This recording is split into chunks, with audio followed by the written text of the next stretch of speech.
pues ahora otra nueva forma de criminalizar la inmigración. Si vuelves a vender CD, el top manta se va a penalizar, con lo cual es muy probable que mucha gente de origen extranjero tenga o pueda tener estos antecedentes penales o policiales. Bien, estas expulsiones, por supuesto, tienen que estar dentro de un procedimiento administrativo. Si yo estoy de forma irregular y el Estado me quiere expulsar y para eso me ha metido dentro de un centro de internamiento de extranjeros, se tiene que incoar, abrir, iniciar un procedimiento administrativo que tiene que cumplir con garantías, ¿vale? Esas garantías pues van desde que a mí me tienen que identificar, verificar que efectivamente dicen que soy quien soy o que efectivamente yo he dicho que soy alguien pero soy esa persona, me tiene que identificar mi consulado, la policía tiene que hacer una propuesta de expulsión, tiene que haber una motivación por parte de delegación de gobierno que diga por qué se expulsa, por qué se está acudiendo a ese procedimiento preferente, extraordinario y no al ordinario que sería la multa, ¿vale? Si yo estoy de forma irregular aquí, la primera sanción que tendrían que poner las autoridades españolas sería la multa, no la expulsión. Pero bueno, en cualquier caso se tienen que cumplir una serie de garantías, ¿no? Se me tiene que ofrecer, si yo no tengo recursos, la posibilidad de solicitar asistencia letrada gratuita. Si yo no entiendo el idioma, se me tiene que ofrecer intérprete y una serie de requisitos que se contemplan dentro de nuestra normativa. En segundo lugar, podríamos encontrar otra figura parecida, que esta primera, las expulsiones sí tienen un carácter sancionador, o sea, sí son procedimientos sancionadores de la ley de extranjería. Sin embargo, tanto la denegación de entrada como las devoluciones no son sancionadores, no tienen carácter sancionador. La denegación de entrada se refiere a la situación siguiente, como ejemplo.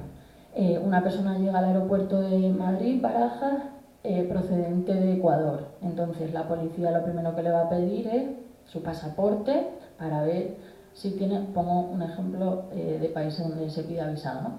Viene por ejemplo de Bangladesh, si tiene el visado o no lo tiene, si cumple con los requisitos económicos, es decir, si cumple con esos requisitos legales que la normativa de extranjería establece para dejar entrar a las personas. Si no se cumplen estos requisitos, lo que hace la autoridad policial, lo que hace el Estado español es decir, te deniego la entrada, rechazo en frontera, no te dejo pasar a mi territorio, ¿vale? No te dejo pasar a mi territorio. Esta figura de denegación de entrada no tiene carácter sancionador, simplemente yo te estoy diciendo que no te dejo entrar a mi territorio. Vale. Y en tercer lugar estaría la figura de la devolución. La devolución, ¿cuándo se produce? Cuando una persona pretende entrar a territorio español o por puesto no habilitado, es decir, por la valla de Melilla, por ejemplo, o por la playa del Tarajal de Ceuta, o cuando, teniendo prohibida la entrada a territorio español, se intercepta entrando.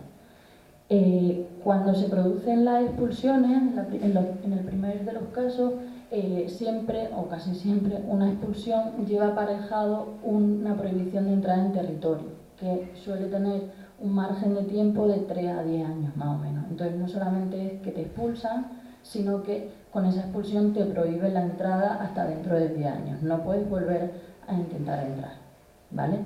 Entonces, las devoluciones se producen cuando la persona o pretende entrar por un puesto que no es un puesto habilitado fronterizo o pretende entrar contraviniendo esa prohibición de entrada, ¿vale?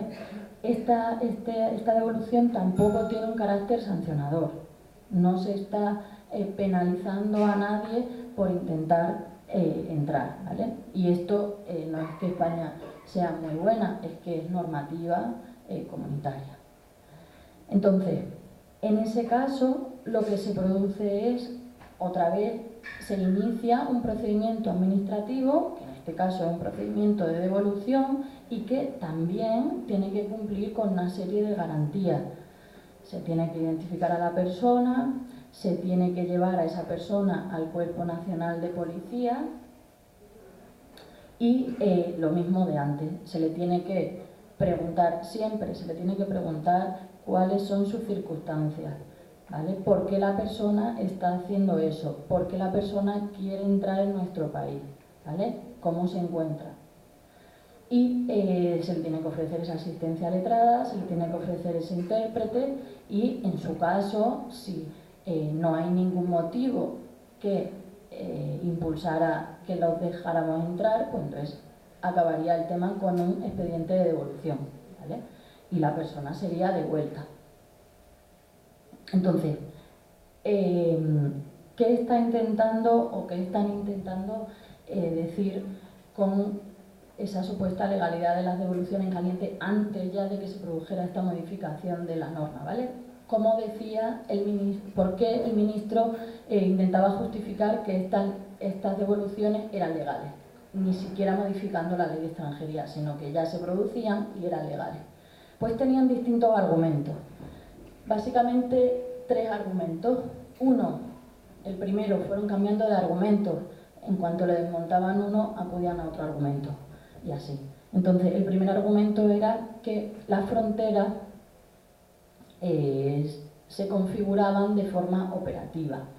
Si pensamos, por ejemplo, en la situación del Salto de la Valla, lo que decía la policía es que la frontera se materializaba cuando la policía creaba un cordón bueno, es que dijeron, con lo de Melilla dijeron 2 cosas, pero voy a empezar primero con Ceuta, ¿vale? No sé si visteis las imágenes de gente bordeando una playa intentando entrar a la playa del Tarajal en Ceuta y la policía disparando pelotas de goma. Entonces lo que hizo la policía fue crear un cordón y decir que el territorio español comenzaba a partir de ese cordón policial, ¿vale? En el caso de Melilla, lo que decían era que el territorio español empezaba no en la primera valla, en la valla externa, sino ya a partir de la segunda valla. Con lo cual, toda persona que se interceptara en medio de esas 2 vallas no tenía que verse sometida a nuestra legislación. Pues bien, esto, claro, los expertos juristas se lo cargaron rápidamente, porque ningún Estado tiene, en primer lugar, la capacidad de decir cuáles son las fronteras se establecen bajo acuerdos internacionales. Entonces no va a venir la Policía Nacional a decir que hay un concepto operativo de frontera. Pueden decir lo que quieran, pero no es así. Y en segundo lugar, los puestos fronterizos son los que son. No se pueden estar cambiando.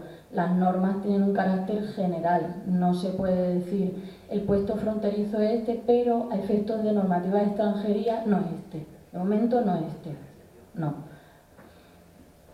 Y aunque esto no fuera así, además es que las personas que están haciendo esas devoluciones en caliente son funcionarios públicos, con lo cual la normativa que les afecta también es la ley de extranjería, aunque estuvieran en otro sitio. Pero ese argumento también es que era tan débil que ellos mismos caían en contradicciones muy fáciles de desmontar, ¿no? Porque entonces, si no era territorio español, ¿por qué no estaba la policía marroquí y era la policía española? En fin. Luego, otro argumento al que acudieron también fue el tema de que como era un acceso clandestino, ya la persona estaba en territorio español, pero había accedido de forma clandestina. Entonces, no se tendría que incoar ese expediente de devolución porque la clandestinidad ya eximía de esa apertura de expediente.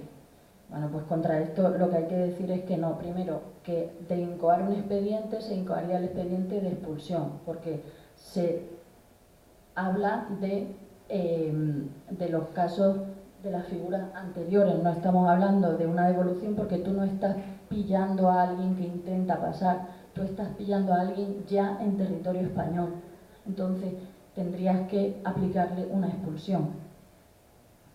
¿vale? Y luego el tercer argumento que usaron fue el acuerdo hispano-marroquí de readmisión. España y la Unión Europea ha firmado y firma constantemente acuerdos de readmisión de personas residentes en situación irregular.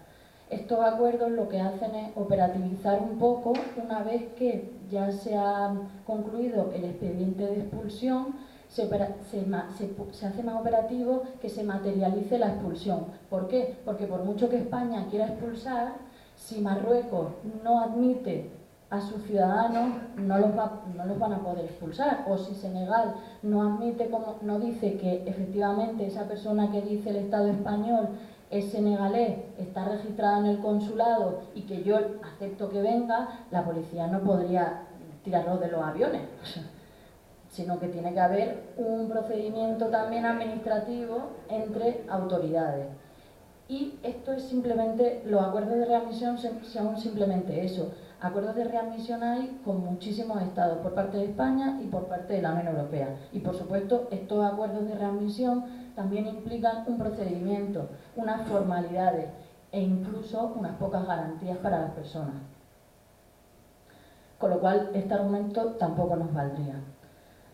Para ir pasando un poco ya, como os decía al principio, aunque estos argumentos fueran legítimos, que no lo son, o tuvieran una base legal, que no la tienen, además quedarían obstáculos a nivel europeo y obstáculos a nivel internacional. España pertenece a la Unión Europea y la política migratoria es europea.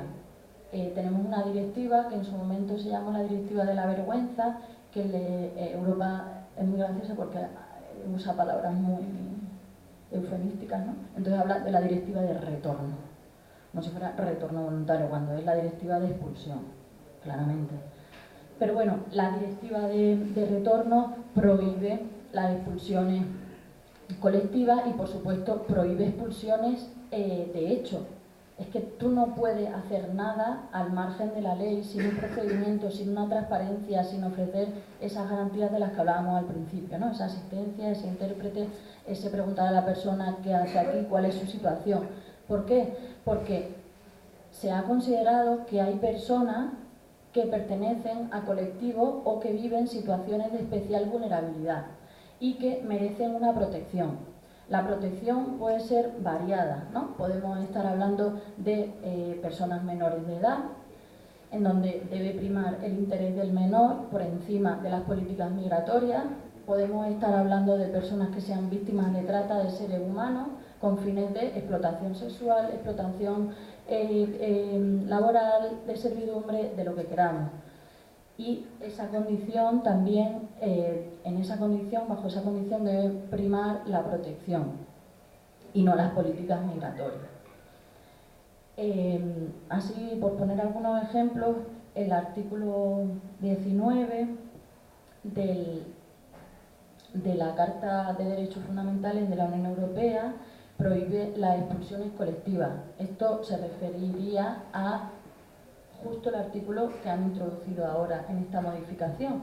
Ellos dicen, vale, cuando intentan cruzar colectivamente podemos devolverlos en la frontera sin ningún tipo de procedimiento. Bueno, pues no se puede devolver sin ningún tipo de procedimiento. Y, por ejemplo, en el ámbito de la protección internacional existe la prohibición de expulsar a las personas que solicitan asilo. Y además existe la obligación, existe el derecho de asilo, es decir, toda persona que acceda a un territorio tiene derecho a solicitar asilo. Luego ya España decidirá si es merecedora o no de esa condición de ser beneficiario de protección internacional, pero el derecho a solicitarlo no se le puede negar. Y mientras que sean solicitantes, no se les puede devolver a su país de origen.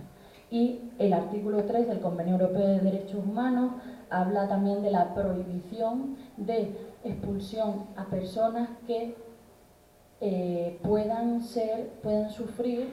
tener un riesgo de sufrir torturas, tratos inhumanos o degradantes. Máximo si el estado al que son devueltos hay una razonable duda, ¿no?, de que ese estado pueda efectivamente violar derechos humanos o pueda infringir ese tipo de torturas, tratos inhumanos o degradantes.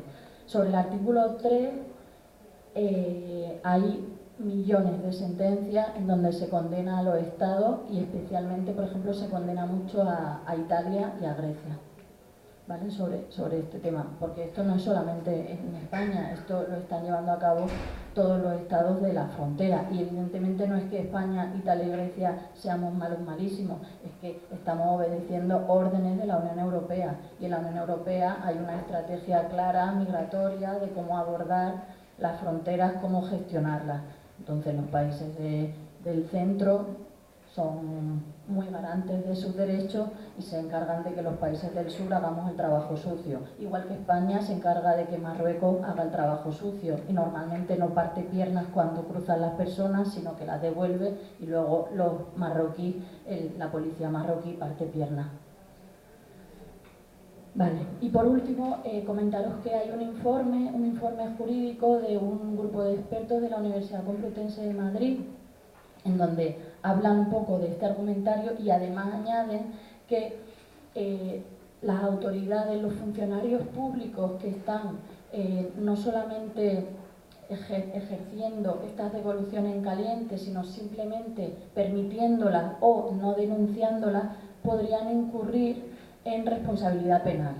Y se hablan de distintas figuras como puede ser las coacciones, como puede ser prevaricación o como pueden ser otro tipo de responsabilidades penales asociadas al ejercicio de las funciones de las autoridades policiales y de las autoridades políticas.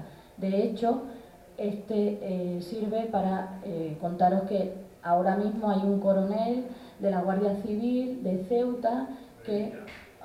¿De Melilla? Vale, pues el de Melilla. Pero, ¿y de Ceuta también hay? Sí. Bueno, yo creo que hay los dos, pero bueno. Sí, sí, o sea, en Melilla seguro. Y en Ceuta, cuando pasó el episodio este de violencia de la policía descargando pelotas de...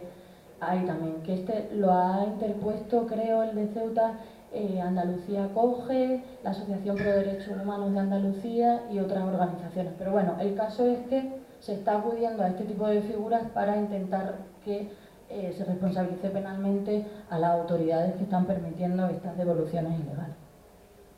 Lo que os voy a poner ahora es un vídeo en el que se ve, es un vídeo que justamente grabaron desde Melilla Pepe Palazón de la Asociación ProDeIN, la Asociación Pro Derechos de la Infancia, en donde se ve la contradicción que hay, por un lado, del ministro del Interior diciendo sabemos que muchas de las personas que quieren cruzar la valla son potenciales refugiados, y por otro lado el testimonio de un maliense que ha intentado cruzar la valla y le han roto los dientes y por supuesto... ¿Qué es la situación de Mali y de Libia?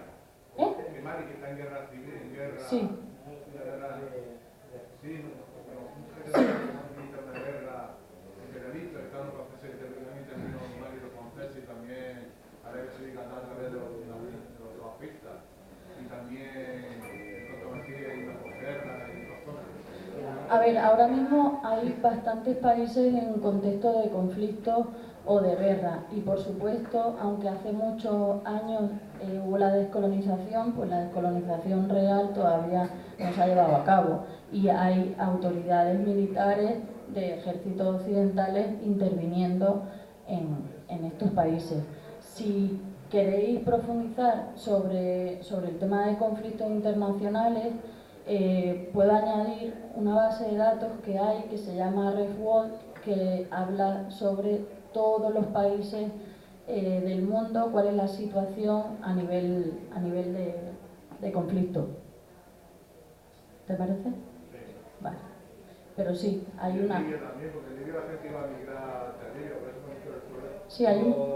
Atacaron la OTAN, la Unión Europea, y los Arabia Saudita, los salafistas y los terroristas atacaron Libia, la destruyeron como Estado. Ahora ya la gente, mucha gente ya no puede un sitio para trabajar, ni un sitio para vivir, llamaron a una zona de tránsito que los grupos estos armados, como la Comunidad Internacional, la están usando para montar gente fuera.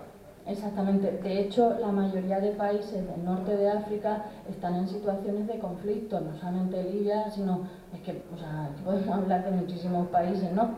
Sirios, personas sirias, son miles y miles las personas que están huyendo día a día y que quieren llegar a nuestro territorio. Y sin embargo, la comunidad internacional mira para otro lado, obviando un poco esa realidad, cuando, como dices tú, en la mayoría de los casos algo tenemos que ver con esos conflictos, con las causas de esos conflictos, cómo se desarrollan esos conflictos. Podemos pensar en Irak, podemos pensar en todos los países en donde ha habido conflictos.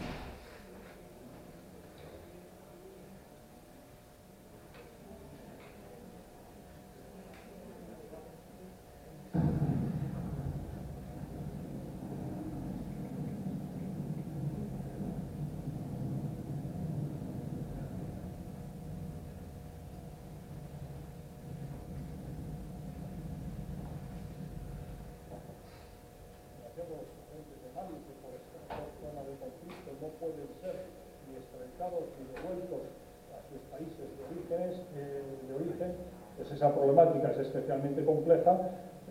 No obstante, queremos esa situación resolverla porque no solo nos preocupamos de evitar las entradas ilegales, sino también de la situación de refugiado político, de asilo que nos plantean nacionales de esos países que por proceder, insisto, en zonas de conflicto no pueden ser sometidos al procedimiento previsto en la ley de extranjería, bien sea de repatriación, de expulsión, de devolución, de retorno, etc.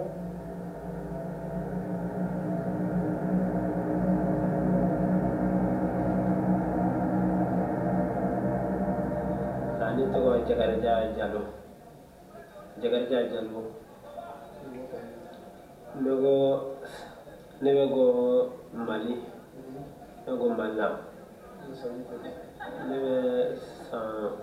Debe ser tan urugana. Nana come na iro kunyin lawa. O nana iro kunyin singa de andara tanemala. Andara tanemala mawari. Andara mawari po konsiro la ako andara kamena ta bilinia. Andara konsiro bare dala ndero yingo. Ndero ngwesinyila kanyi kari bo anda ko ngulila diga ta bare ta bo inkirina kwa ntisi ga bishi kata rashibli ala bo ni buri kawli kan ni buri kawli ngi program se ka ko to to na san la ku na ngwesi to ni kwa bare sare min dero ple kwa dem san ko tala mo ina ko tala kwa nu yemu so ba be ka kli wa be ci birkli na wa mo ne buri daga na san da ku yimi na kambo ne buri kana buri ko ba ne buri kana na bo tana no masikado cara kan no mo ko kan duna mo do ko ta se mo ka be duruma ma tara ngan masika yala ani ma bare restaurant ko mena do bon asan da ka kon ku ya da mo ni yere ta kana buri ko wa asan da ku yimi na kata madini bo ni yere restaurant diga na buri ko bo ko kan basran dugula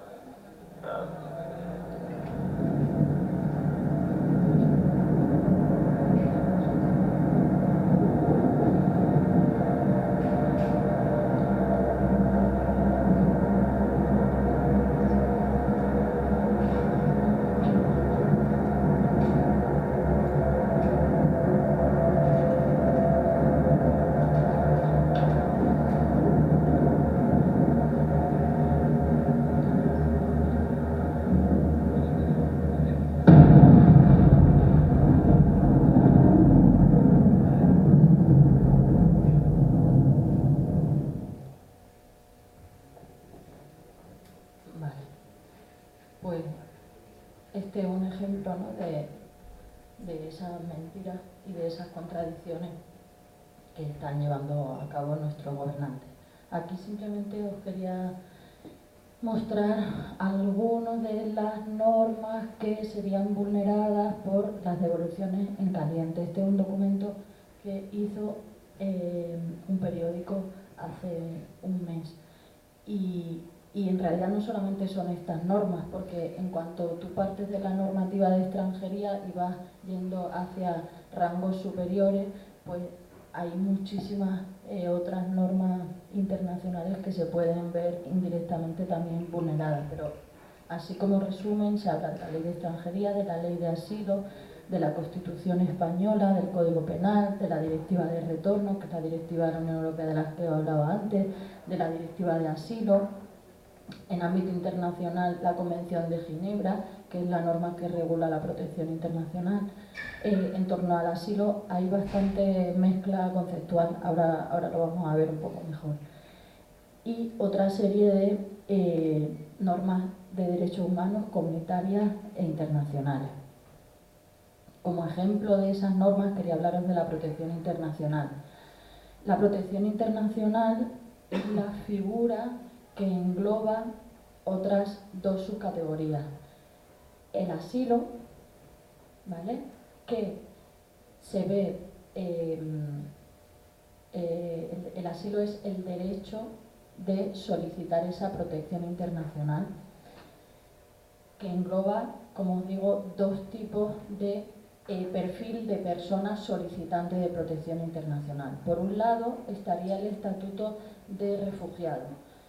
Esta es la definición que viene en la Ley 12/2009, que es la Ley de Asilo y Protección Subsidiaria de España, ¿vale?, que se inspira en la normativa comunitaria y en la normativa internacional. Y me gustaría contaros un poco quién puede ser un potencial refugiado y quién puede ser un potencial beneficiario de protección subsidiaria, porque me llegan muchísimos casos de personas que han estado viviendo en muchos territorios, en Almería, y que han pasado años aquí y que nunca han sabido que tienen derecho a solicitar protección internacional. Entonces, yo creo que sabiéndolo, uno ya como que puede más fácilmente decirle a alguien, tú sabes que existe una figura jurídica que tú puedes pedir asilo en España, que luego no te lo dan o te lo dan, ya es otra cosa, pero mientras tanto, para empezar, podrías tener el permiso de trabajo, ¿vale?, y tu vida podría ser menos precaria de la que suele ser. Entonces, la condición de refugiado reconoce una protección internacional. Tanto en la condición de refugiado como en la protección subsidiaria, ese reconocimiento de la protección en términos prácticos se traduce en una autorización de residencia y trabajo de 5 años. Esa es la protección que da España a las personas merecedoras de esta protección internacional, ¿vale? No penséis que le dan hotel 5 estrellas, le dan una tarjeta de residencia y trabajo de 5 años. A partir de ahí, búscate la vida. Entonces, esa condición de refugiado se reconoce a aquella persona que, debido a temores fundados, o sea, debido a tener miedo de ser perseguido por una serie de motivos que beben de la Convención de Ginebra, de la Convención Internacional, no quiere acogerse a la protección de su país o no puede acogerse. Y esos motivos no tienen que ver solo con políticos, con motivos políticos. Todo el mundo habla asilo político, ¿no? Refugiado político. No. Refugiado político y asilo político se habla mucho porque cuando nació esta normativa internacional fue con posterioridad a la Segunda Guerra Mundial. Entonces, muchísimas personas de origen alemán, por ser perseguidos por ser judíos, se acogían a esta protección internacional, acudían a esta norma y por eso se conoce mayoritariamente por asilo político, ¿vale?, porque eran opositores políticos del Estado en esa situación. Pero los motivos que pueden dar lugar a esa persecución y en consecuencia a esa protección tienen que ver con la raza, con la religión, con la nacionalidad, con opiniones políticas, con pertenencia a un grupo social determinado. Y en España la normativa introdujo con motivos de género u orientación sexual, ¿vale? O sea, ser homosexual en Uganda está penalizado. Si yo huyo de mi país porque no quiero que me maten y llego a España, puedo solicitar protección internacional alegando estos motivos de persecución. Y el Estado debería estudiar esa solicitud y después reconocérmela. Aurora, ¿y para evitar una ablación, por ejemplo? También, mutilación genital femenina, sí. Sí, si queréis, de hecho, Yo ahora mismo trabajo en eso, en asesoría legal a personas solicitantes de protección internacional cuya solicitud tenga que ver con el género. Y claro que sí, mutilación genital femenina, simplemente violencia de género. Claro, los motivos de género son un poco ya en la práctica más difíciles de fundamentar, porque a nivel de prueba todo se complica. A ver cómo pruebo yo que me intentaron mutilar genitalmente. Sin embargo, si yo pertenezco a un sindicato y tengo una tarjeta del sindicato, le puedo enseñar la tarjeta del sindicato si es que no la he perdido en los 4 años de viaje de periplo migratorio que ha durado mi huida, ¿no? Eso quería preguntarte yo, ¿cómo fundamentas ese temor para que sea reconocido? Vale, esto es muy complicado. Ser homosexual, pues lo dice. Sí. Pero la fundamentación del temor va por 2 vías. Por un lado, temor. Tú tienes que justificar que tienes miedo. ¿Y cómo se justifica que tengo miedo? A través de psicológicos, de informes periciales psicológicos, médicos, a través de algunos instrumentos, por ejemplo, no sé si conocéis, se llama Protocolo de Estambul, una herramienta psiquiátrica que determina que una persona ha podido sufrir tortura, en fin. Eso por un lado, ¿no? La parte subjetiva de la persona, ¿vale? Por comportamientos, la prueba que se exige a los solicitantes de protección internacional es una prueba indiciaria, ¿vale? Entonces, si yo ofrezco un relato con todo tipo de detalle, coherente, si yo explico cómo era la cárcel en la que estuve X años en Costa de Marfil, y te hago el dibujo de la planta de la cárcel, si te hablo de los detalles de cómo vestía la policía, en fin, ¿no? Eso da una cierta verosimilitud al relato y puede constituir una prueba indiciaria. Y por otra parte, ese temor tiene que estar fundado. ¿Y cómo se fundamenta ese temor? Pues dando información de país de origen, ¿vale? Por eso es importante la base de datos esta de la que hablaba, porque si yo estoy hablando de que no sé, en Argelia las mujeres no pueden viajar solas, pero yo me voy a la normativa de Argelia y si pueden viajar solas, ahí ya empiezan a haber dudas, ¿no? Pero si, digamos que si a nivel normativo, a nivel de informe, a nivel tal, los datos objetivamente están apoyando lo que yo estoy diciendo, pues ahí se puede empezar a fundamentar. Y si simplemente quieren mejorar sus condiciones de vida, pero sin haber sufrido esta persecución, dices. Simplemente alguien que viene porque su país a lo mejor bueno, pues no tiene seguridad. Esa migración es legítima. De hecho, no. Hay una norma, ahí está la Convención Internacional, una Convención de Naciones Unidas que es sobre protección de los trabajadores migratorios y sus familias, que es una norma que lo que perseguía era, primero, que las personas fueran informadas, ¿no? También para ese derecho a no emigrar, o sea, eso de que muchas veces se habla, ¿no? De es que si la persona supiera lo que hay aquí, a lo mejor no emigraría. Es que si la persona de Senegal pudiera seguir pescando y Pescanova no hubiera acabado con todo el pescado de la costa, se podría quedar. En fin, determinadas cosas, ¿no? Pues esa convención lo que intenta es proteger esos derechos de los trabajadores migratorios que no son trabajadores que en teoría hayan emigrado por una causa forzosa, sino que dentro de sus elecciones de vida pretenden mejorar sus condiciones. Vale, pues esa convención no ha sido firmada por ningún país de la Unión Europea. Esa convención es que del año 90, entró en vigor en el 2003 y ningún país de la Unión Europea la ha firmado. En Naciones Unidas.